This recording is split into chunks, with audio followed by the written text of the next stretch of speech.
नमस्कार दोस्तों, स्वागत है आप सभी का उत्तराखंड पोस्ट पर। मैं हूं अमित। उत्तराखंड में विधानसभा चुनाव के लिए 14 फरवरी को मतदान हो चुका है। अब सभी लोग 10 मार्च का इंतजार कर रहे हैं जब उत्तराखंड में विधानसभा चुनाव के नतीजे सामने आएंगे। हमारे साथ है सहसपुर विधानसभा सीट से कांग्रेस प्रत्याशी आर्येंद्र शर्मा जी। शर्मा जी, स्वागत है आपका उत्तराखंड पोस्ट पर। जी शर्मा जी, मेरा पहला सवाल आपसे ये है कि 2022 में सहसपुर विधानसभा सीट पर क्या नतीजे रहने वाले हैं?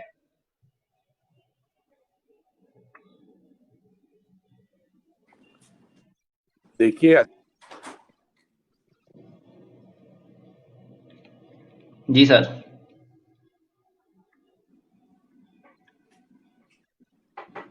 आशा के अनुरूप रहेंगे, जी अच्छे रहेंगे। जी।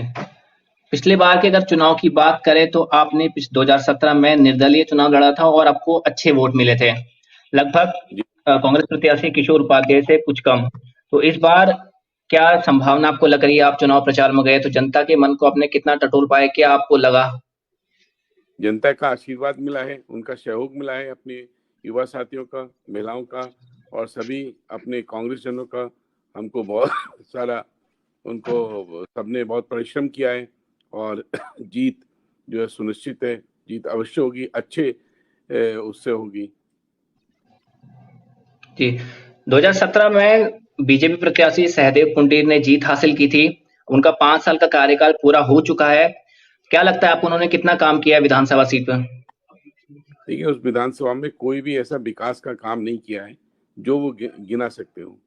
तो वहाँ पर विकास जो है, चाहे वो पेयजल की समस्या हो या वहाँ पर शीशमबाड़ा कूड़ा जो बहुत बड़ी समस्या है, स्वास्थ्य की सेवाएं, वहाँ सड़कें टूटी हुई हैं और वहाँ युवाओं के लिए कोई रोजगार नहीं है, महिलाओं के लिए कोई काम नहीं है और किसान है, छोटे छोटे किसान।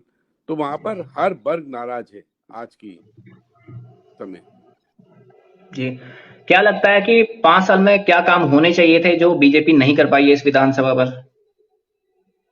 देखिए, वहाँ पर जो है कोई भी रोजगार के साधन नहीं है। आप वहाँ पर उद्योग तो हैं, लेकिन वो उद्योग जी किस अवस्था में है, उनके लिए, स्थानीय लोगों के लिए कोई रोजगार नहीं है। वहाँ पर जो है खिलाड़ियों के लिए भी कोई अच्छी व्यवस्था नहीं है, अच्छे प्रतिभाशाली खिलाड़ी बन सकते हैं वहाँ पर। और हमारे वहाँ पर महिलाओं के लिए स्वरोजगार या घर बैठे कुछ इस तरीके के उनके लिए काम दिया जाए, तो जिससे वहाँ की आर्थिकी, उनके आर्थिक सहयोग मिल, उनका आर्थिक प्रगति हो, महिलाओं के लिए भी और हमारे मजदूरों के लिए, जो सबसे बड़ा मजदूर वर्ग है उस क्षेत्र में आता है, लेकिन उनके उनके लिए भी कोई काम नहीं है। किसानों के लिए कोई अच्छा नहीं है, पेयजल की व्यवस्थाएं सब खराब है। तो वो क्षेत्र जो है बहुत जो है पिछड़ा हुआ है और वहाँ अभी विकास की बहुत ज्यादा संभावना है। शर्मा जी, कांग्रेस ने इस बार आप पर भरोसा जताया है। अगर आप इस बार जीतते हैं तो आपकी प्राथमिकता क्या रहेगी? आप क्या काम करेंगे?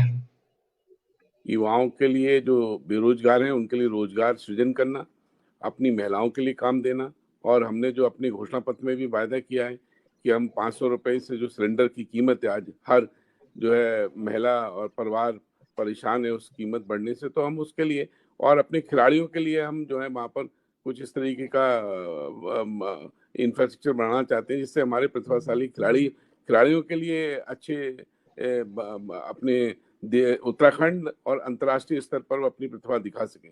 इसी तरीके से हम जो है वो किसानों के लिए भी वो नई तकनीक के साथ खेती चाहते हैं और स्वास्थ्य सेवाएं बेहतर चाहते हैं हम वहाँ पर। तो और पेयजल लेकिन की शर्मा जी, हाँ जी। देखिए, स्वास्थ्य सेवाएं बहुत खराब है, वहाँ बड़ा अस्पताल नहीं है क्योंकि जो है सैलाब कोई एक बहुत बड़ा औद्योगिक क्षेत्र है और वहाँ पचमादून जो है, जब ट्रॉमा सेंटर नहीं है, वहाँ मल्टी स्पेशलिटी हॉस्पिटल नहीं है और वहाँ उच्च शिक्षा संस्थान बहुत है, लेकिन वहाँ लोगों के लिए, स्थानीय लोगों के लिए उनका कोई भागीदारी नहीं है उस क्षेत्र में। लेकिन शर्मा जी, बीजेपी कह रही है कि हमने 5 साल में इतने लाख लोगों को रोजगार दिया। धामी जी जब मुख्यमंत्री बने उन्होंने कहा कि मेरा जब से मैं मुख्यमंत्री बना हूं मेरा फोकस रोजगार पर रहा है। बीजेपी की इस बात पर आप क्या कहेंगे? वो हकीकत है, जनता 10 मार्च को बता देगी कि कितना हकीकत में कागजों पर है या वो धरातल पर उतरा है।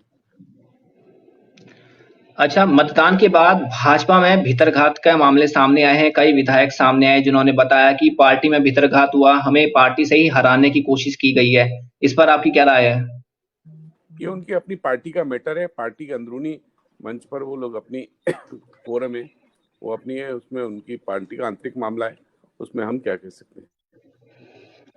अच्छा शर्मा जी, चुनाव से ठीक पहले मुस्लिम यूनिवर्सिटी का जो मुद्दा था वो आपकी विधानसभा से ही उठा था। क्या लगता है आपको कि ये मुद्दा चुनाव में फर्क डालेगा? देखिए, हमने 4 धाम 4 काम, और हमने भी कई भी हमने पहले भी कहा है, अपने युवाओं के लिए रोजगार के लिए हमने बात की है, हमने महिलाओं के लिए, हमने सिलेंडर के लिए बात की है, हमने 5 लाख जो गरीब परिवार है, हमने 40,000 रुपए प्रति वर्ष देने का वायदा किया है।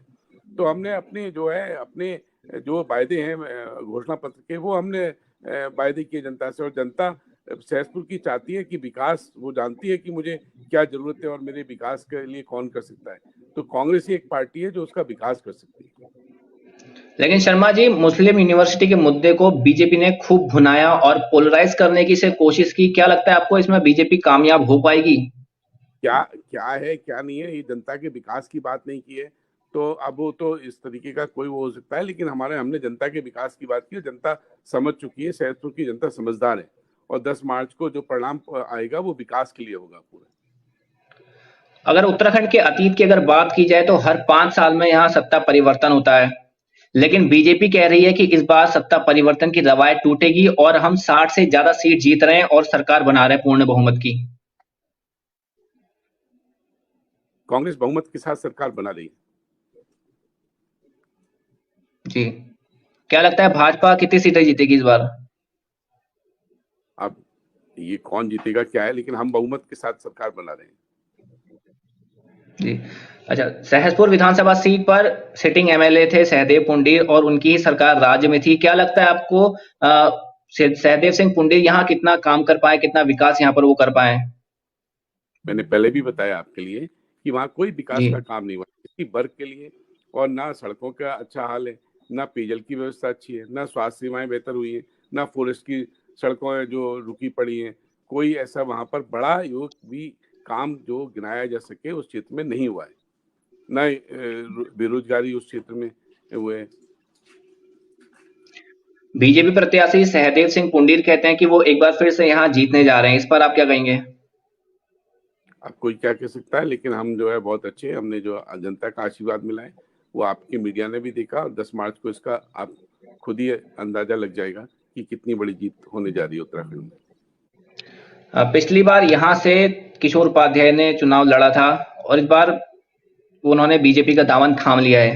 क्या वजह रही, ऐसा क्या हुआ?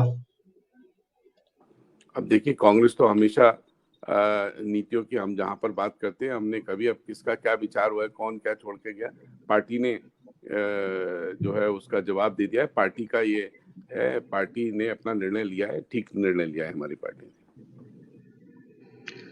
धन्यवाद आर्यन शर्मा जी, आपने हमें अपना कीमती वक्त दिया। उम्मीद करता हूं 10 मार्च की तारीख आपके लिए अच्छी खबर लेकर आएगी। Thank you. तो दोस्तों, हमारे साथ थे सहसपुर विधानसभा सीट से कांग्रेस प्रत्याशी आर्येंद्र शर्मा जी। पिछली बार इन्होंने निर्दलीय चुनाव लड़ा था और इस बार कांग्रेस ने इन्हें अपना प्रत्याशी बनाया है। उत्तराखंड में मतदान 14 फरवरी को हो चुका है। अब 10 मार्च को चुनाव के नतीजे सामने आएंगे तो पता चलेगा कि सहसपुर विधानसभा सीट पर क्या नतीजे रहते हैं। एक तरफ तो बीजेपी के प्रत्याशी सहदेव सिंह पुंडीर दावा कर रहे हैं कि उन्होंने काम किया है, वो जीत हासिल करेंगे, लेकिन आर्येंद्र शर्मा को आपने सुना, उन्होंने कहा कि उन्होंने विकास नहीं किया है और कांग्रेस इस बार इस सीट को जीतेगी। तो इस सीट पर सबकी नजरें रहने वाली हैं। देखते हैं जनता इस बार यहाँ किसको चुनती है। और बीजेपी और कांग्रेस दोनों ही दावा कर रहे हैं कि इस बार हम सरकार बनाएंगे। बीजेपी कह रही है कि सत्ता परिवर्तन की रवायत टूटेगी और एक बार फिर से हम सरकार बनाएंगे और 60 से ज्यादा सीटें जीतेंगे। जबकि कांग्रेस का दावा है कि इस बार सत्ता परिवर्तन होगा, सत्ता कांग्रेस को चुनेगी और हम 48 से ज्यादा सीटें जीत रहे हैं। उत्तराखंड चुनाव से जुड़ी पल पल की अपडेट के लिए बने रहिए उत्तराखंड पोस्ट के साथ। इस वीडियो को लाइक करें, शेयर करें और कमेंट बॉक्स में अपनी राय जरूर बताइएगा।